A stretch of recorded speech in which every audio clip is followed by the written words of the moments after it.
If your iPhone is stuck on this screen, it says support.apple.com/iPhone/restore.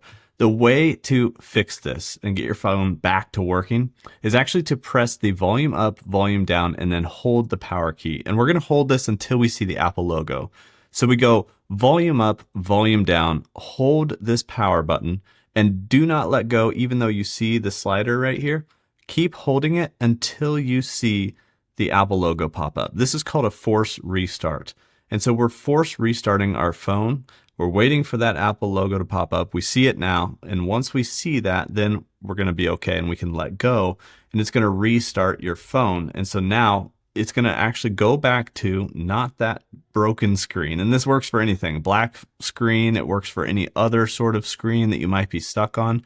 This force restart works and it takes you right back and you can get back into your phone and it won't be stuck on that screen anymore. Hopefully this helped you out. Leave a like on the video so it gets out to more people. Share it with somebody who you think is having this problem as well.